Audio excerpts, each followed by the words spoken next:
주님께서 여러분과 함께 또한 사제의 영과 함께 요한이 전한 거룩한 복음입니다. 주님 영광 받으소서. 요한의 증언은 이러하다. 유다인들이 예루살렘에서 사제들과 레위인들을 요한에게 보내어 당신은 누구요? 하고 물었을 때 요한은 서슴지 않고 고백하였다. 나는 그리스도가 아니다 하고 고백한 것이다. 그들이 그러면 누구란 말이요? 엘리야요? 하고 묻자 요한은 아니다 하고 대답하였다. 그러면 그 예언자요? 하고 물어도 다시 아니다 하고 대답하였다. 그래서 그들이 물었다. 당신은 누구요? 우리를 보낸 이들에게 우리가 대답을 해야 하오. 당신은 자신을 무엇이라고 말하는 것이요? 요한이 말하였다. 나는 이사야 예언자가 말한 대로 너희는 주님의 길을 곧게 내어라 하고 광야에서 외치는 이의 소리다. 그들은 바리사이들이 보낸 사람들이었다. 이들이 요한에게 물었다. 당신이 그리스도도 아니고 엘리야도 아니고 그 예언자도 아니라면 세례는 왜 주는 것이요? 그러자 요한이 그들에게 대답하였다. 나는 물로 세례를 준다. 그런데 너희 가운데에는 너희가 모르는 분이 서 계신다. 내 뒤에 오시는 분이신데 나는 그분의 신발끈을 풀어드리기에도 합당하지 않다.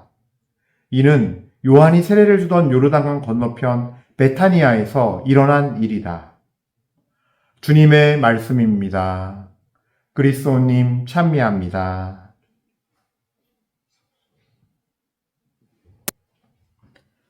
찬미 예수님, 은요 1830 교회 여러분들, 그래요. 우리 주님께 찬미드리고 이 새로운 새해를 열어주시고 우리에게 새로운 시간을 허락하시고 새로운 길로 안내하시는 우리 주님께 찬미와 영광 드리면서 우리가 인생 여정의 길에서 정말 생명의 길을 알게 되고 진리를 깨달아서 영원한 생명을 얻을 수 있도록 주님께 감사 찬미 드립시다.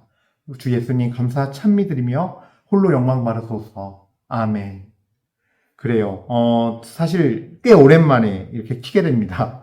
뭐 그러려고 그랬던 건 아닌데 이제 뭐 여러 가지 저 이제 교구청에 있다 보니까 종무미사도 있었고 또 우리 또 천주의 모친 마리아 대축일 때는 제가 또 이제 저희 집에 좀 가봐야 돼서 집에서 가족들끼리 미사를 드리면서 이게 봉헌해야 했었고 그때 카메라를 열었는데 성령께서 제 마음 안에서 가족들에게만 말해라.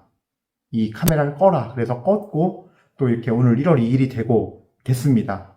그전에도 이제 못했는데 막 제가 치과 이슈가 있어가지고 이가 안 좋아서 병원 가고 막 이러느라고 시간이 훌쩍 흘렀습니다. 늦었지만 인사드립니다. 새해 복 많이 받으십시오, 여러분.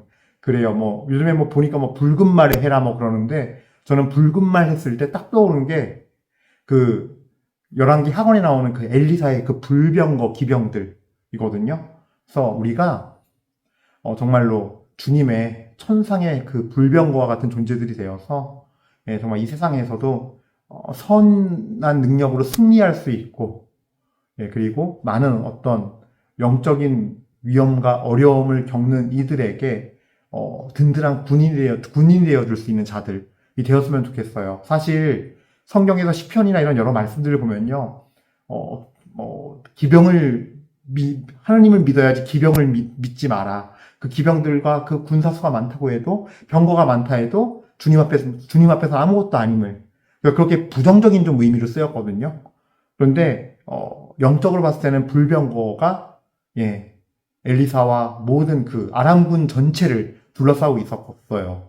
이런 게 학원을 보면은 그래서 우리가 그런 불병거가 되고 또 우리 역시 우리 삶 속에서 주님의 불병거의 도움을 받아서 천군 천사들의 도움 받아서 사는 그런 존재들이 됐으면 좋겠다. 그런 붉은 말들의 호의와 도움을 받는 우리들이 되어서 한 해를 정말로 주님 안에서 선한 능력으로 정말 온갖 성령의 풍성한 열매를 맺으면서 주님 말씀을 따라 살기를 축원드립니다.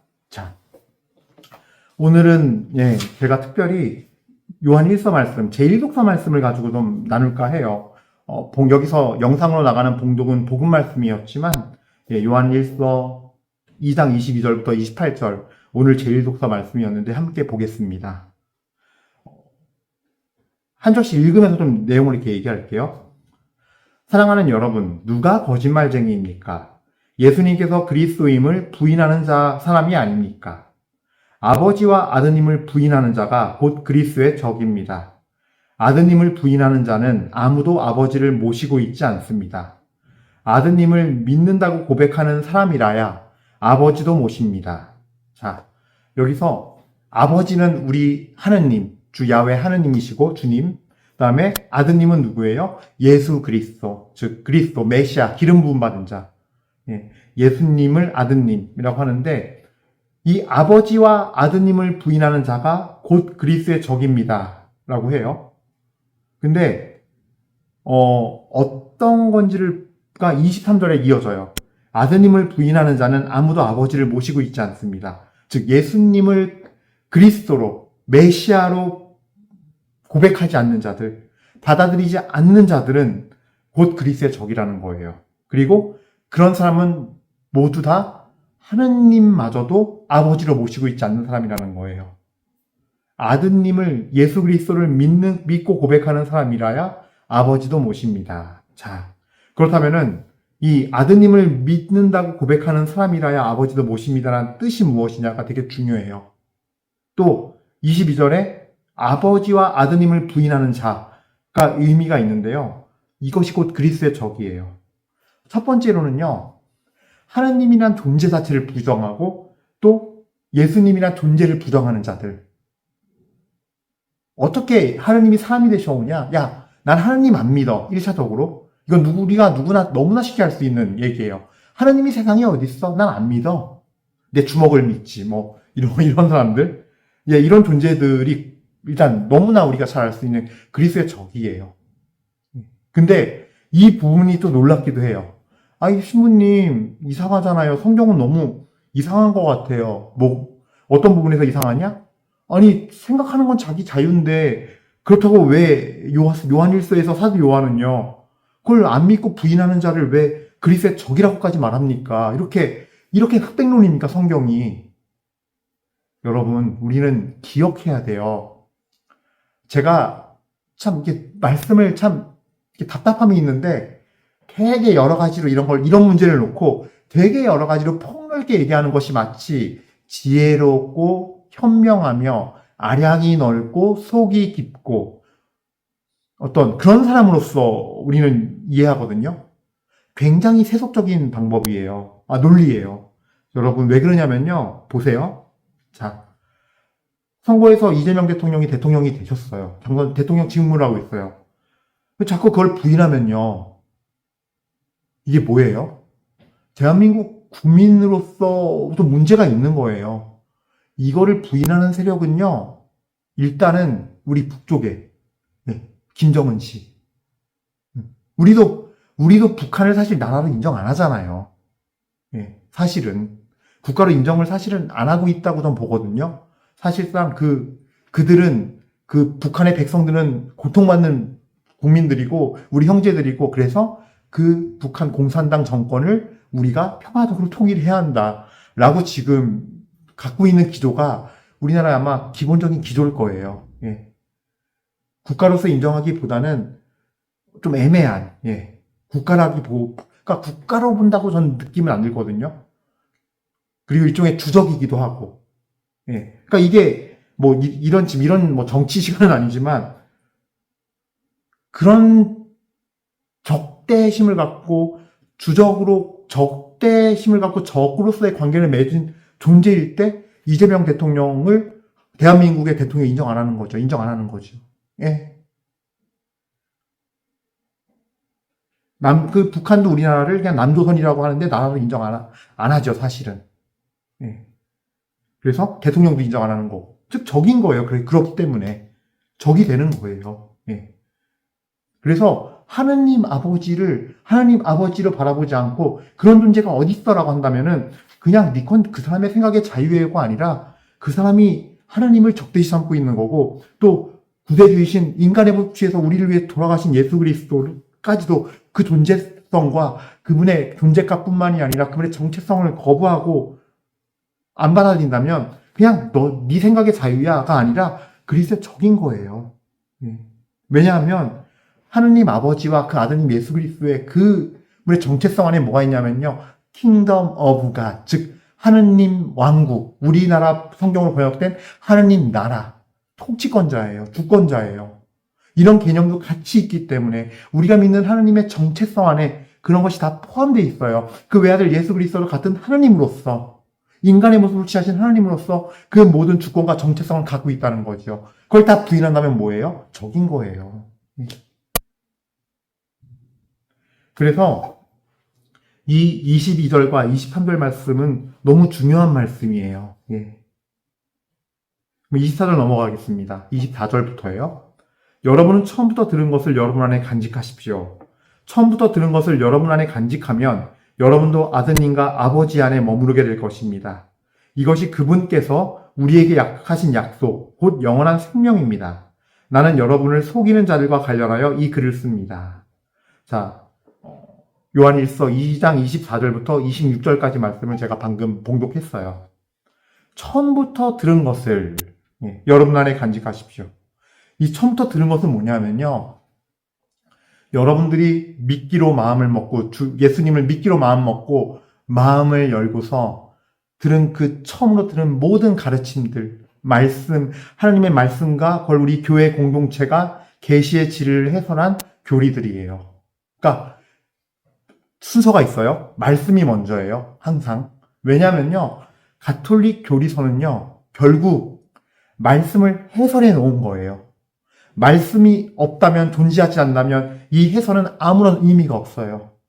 계시의 진리의 본질은 하나님 말씀이에요. 즉, 그리고 이 말씀 중에 제일 핵심은 코린토전서 15장 3절부터 나오는 얘기예요. 말씀이에요. 뭐냐면요.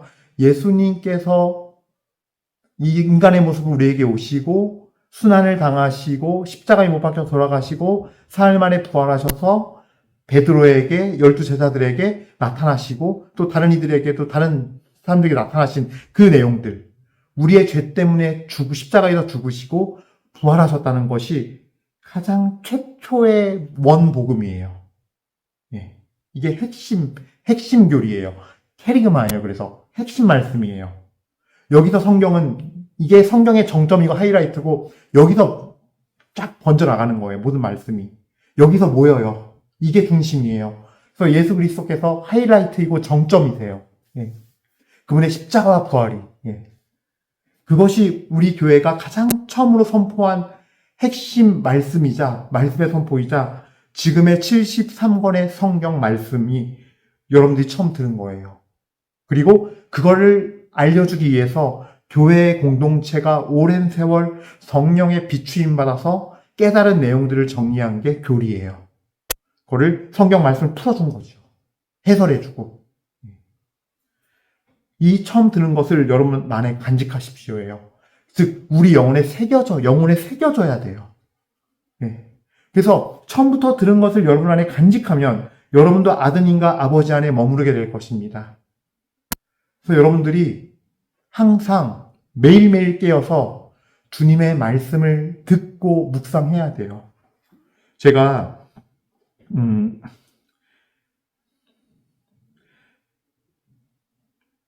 그 하나 말씀은 좀 봉독할게요. 자,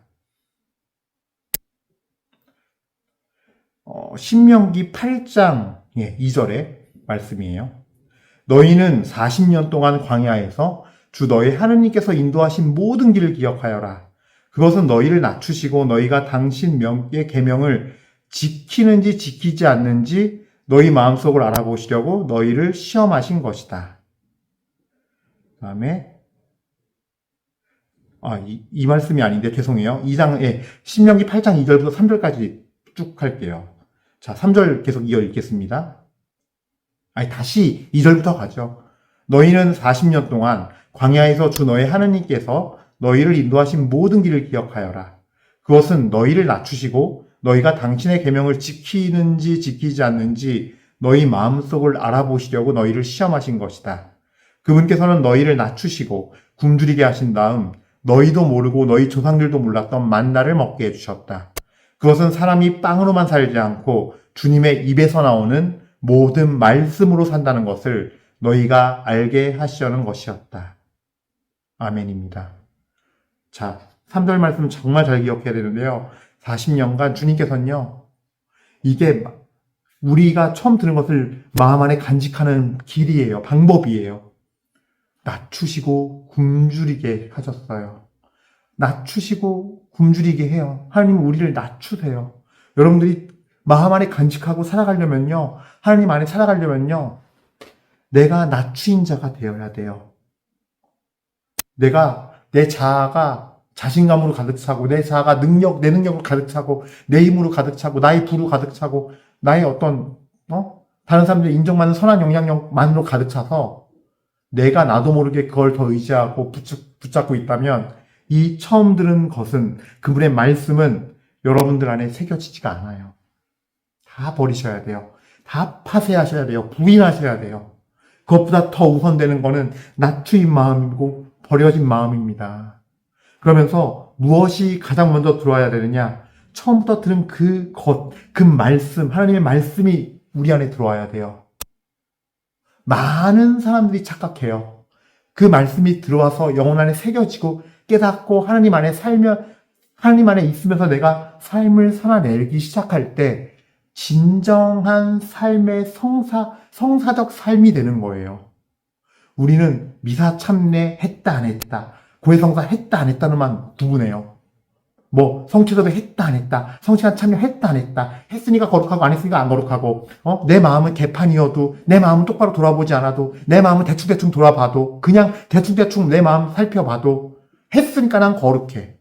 했으니까 내가 대충대충 했어도 하나님은 나한테 이 대충대충보다 좀 더 많이 거룩하게 해줬을 거야. 가랑비에 속옷 줬듯이. 라고 생각해요. 아니에요. 처음부터 들은 것을 먼저 영혼에 새기고 간직하십시오. 로마서 10장 17절 말씀 그대로예요. 믿음은 들음으로부터 옵니다. 내 안에 내가 이만큼 했으니까, 미사 매일 드렸으니까, 고해성 한 달에 한 번씩 매주 봤으니까, 아니 일주일에 한 번씩 드렸으니까, 난 깨끗해, 거룩해, 성찬에 매일 앉아 있었으니까. 아니에요. 주님으로부터 오는 거예요, 거룩함은. 그분의 존재는 내가 믿어서 아는 것이 아니에요. 내가 내 눈으로 내 방식대로 믿어버리면 헛것을 예수님이라 고백해요. 왜곡되고 본질이 아닌 것을 하느님이라 얘기하고 고백해요. 하나님의 존재가 내 안에 들어올 때, 그분의 존재를 존재로서 존중하고 맞아들일 때 하나님을 알아뵙고 믿는 거예요. 예수 그리스도 마찬가지예요. 그러기 위해선 처음 들은 그 말씀이 여러분 안에 새겨지고 간직되어서 삶으로 살아내는 진리와 영으로 정말 예배를 드리고 참된 삶의 미사를 드리는 존재가 되어야 돼요. 그 선순환이 이루어져야 돼요. 미사를 와서 말씀을 듣고 엠마오로 돌아가던 그 제자들처럼 말씀을 듣고 깨달아서 기쁨에 넘쳐서 땅을 떼실 때 예수님 알아보고 너무나 기뻐하며 다시 쏜살같이 예루살렘으로 올라가서 나 예수님, 부활하신 예수님 만났어요. 삶으로 돌아가는 거예요. 다시 그 어두운 세상으로 가는 거예요. 그 어두운 날에 어두운 세상으로 가서 그 어둠 속에서 빛을 전하는 거예요. 빛을. 부활하신 예수님 만났다고, 나 이렇게 만났다고. 그것이 바로 여러분은 처음부터 들은 것을 여러분 안에 간직하십시오의 말씀을 사는 이들이에요. 처음부터 들은 것을 여러분 안에 간직하면 여러분도 하느님과 아버지 안에 머무르게 될 것입니다. 이것이 그분께서 우리에게 하신 약속, 곧 영원한 생명입니다. 이렇게 되는 미사가 될 때 선순환이 이루어지게 되고, 미사는 끝나는 것이 아니라 내 삶의 파견이 되어서 파견받은 자리에서 진리와 영으로 내가 주님을 경배하고 예배드리면서 이루어지는 나의 땀과 희생, 내 재화를 나누면서 말씀까지 나누면서 드리게 되는 참된 미사예요. 처음 들은 것을 또 처음 듣는 이들에게 처음 들려주는 거죠. 그것이 바로 말씀의 전승이에요. 믿음은 들음으로 이루어져요.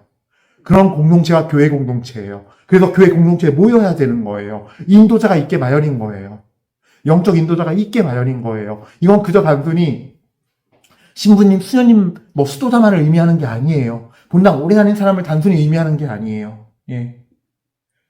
이렇게 처음부터 들은 것을 간직하면서 살아가는 참된 주님의 양, 그런 영혼들이 있어요. 그렇게 살아가는 사람들이 있어요. 기쁘게 기꺼이 그렇게 살아가요. 내가 손해보고 고통받고 어려워지더라도 그렇게 살아가요.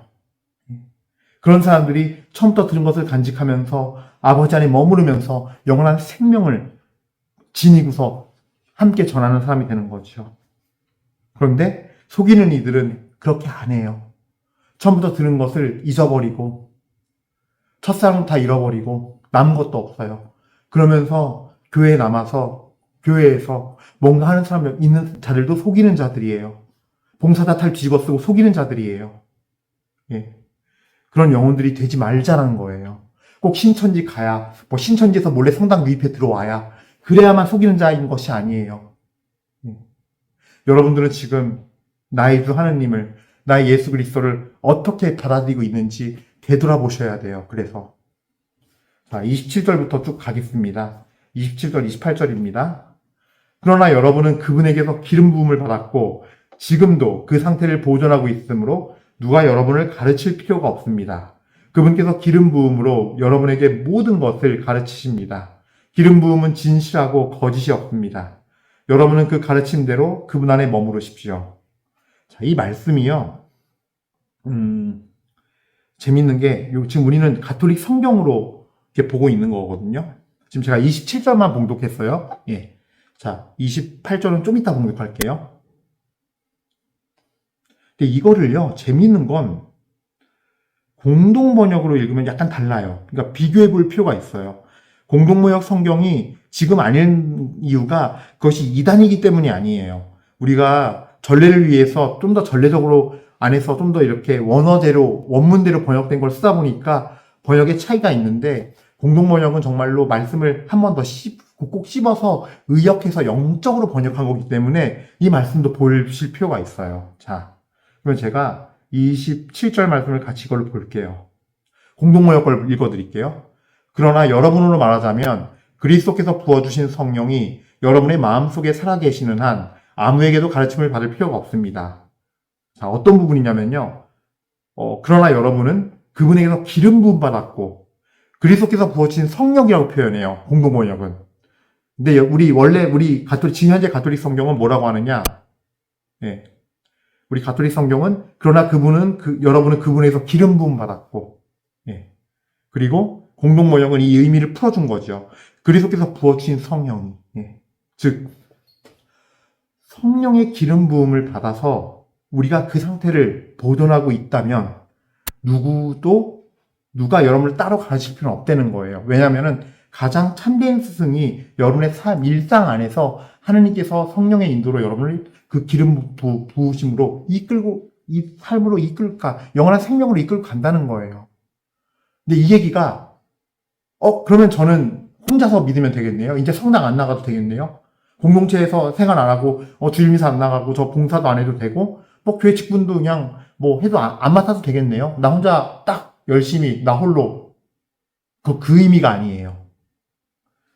본질적으로 우리는 교회 공동체에서 모여서 하나님께 미사드리고 예배드리고 경배하고 그리고 파견받고 가요. 그 일상의 삶 안에서도 그 성령께서 우리를 인도하신다는 거예요. 아버지하고 아드님이 이 안에 내주하시면서 살아가면 그 처음 들은 것을 간직하고 살아가면은 성령께서 우리 안에 내주하셔서 그 기름 부음 안에서 성령의 기름 부음 안에서 우리가 살아간다는 거예요. 예. 인도를 받아서. 그리고 그 말씀도 가르쳐 주시고 깨우쳐 주신다는 거예요. 삶 안에서. 그러나 그런 교회 공동체 사람들이 모여서 또 함께 주님 앞에서 미사드리고 성체성사를 통해서 이 공동체 안에서 우리의 믿음을 다시금 돌아보고 다시금 또 한 번 공동체 안에서 주님께서 주시는 성령의 은혜를 더 받아서 또 주님의 말씀을 받아서 더 새로워지고 그 처음 들은 것을 더 숙성시키고 더 영혼 안에 깊숙이 새기고 더 깊이 하여서 우리의 삶이 영원한 생명을 향해 더 힘차게 나아갈 수 있고 우리의 삶이 더욱더 깊어지는 영적인 삶, 거룩함의 삶, 그래서 거룩한 주님의 모습을 점차 닮은 온전한 성화의 삶으로 가야 한다는 것이죠. 근데 일상 안에서도 우리가 그 공동체에서 들은 말씀과 가르침을 다시 한번 확인하고 일치의 영이신 성령 안에서 다시금 하나가 되어서 더 큰 힘을 받고 돌아가서 내 일상 안에서도 성령의 인도를 더 잘 받아갈 수 있는 거죠. 그런 의미에서 여러분은 그분에게서 기름 부음 받았고 지금도 그 상태를 보존하고 있으므로 누가 여러분을 가르칠 필요가 없습니다. 라는 거예요. 예. 그분께서 기름 부으심으로 여러분에게 모든 것을 가르치십니다. 맞아요. 틀린 말씀이 아니에요. 그렇다고 교회 공동체를 거부하면 안 된다는 거예요. 영적으로 우린 주님 그리스도 안에서 연결되어 있어야 돼요. 교회 머리신 그리스도 안에서 연결되어 있음을 우리는 기억해야 돼요. 그리고 실제로 정말로 진정한 기름 부음 받은 이의 모습은 그거를 부인하지 않고 인정하고 받아들이고 그렇게 공동체 안에서 연결되어 살아간다는 거죠. 기름 부음은 진실하고 거짓이 없습니다. 여러분은 그 가르침대로 그분 안에 머무르십시오. 예, 맞습니다. 우리 일상의 삶 안에서 성령의 기름 부음 안에서 하나님의 임재 안에 있는 이들은요, 예, 그 성령께서 우리를 그분은 진실하시고 거짓이 없기에 우리를 진실하고 거짓이 없는 삶으로 그래서 인도하십니다. 그래서 그 가르침대로 살아가면서 그분 안에 머물려고 해야 돼요. 이게 바로 말씀이 중요한 이유예요. 예. 말씀과 성사는 같이 가야 돼요. 예. 말씀의 의미를, 성사의 의미를 깨닫게 해주고 열어주는 것이 바로 말씀이에요. 왜냐하면 말씀은 하느님이시기 때문이에요. 하느님께서 말씀이셨다 그랬어요. 요한복음 1장 1절에. 예. 그러니 이제 자녀 여러분, 그분 안에 머무르십시오.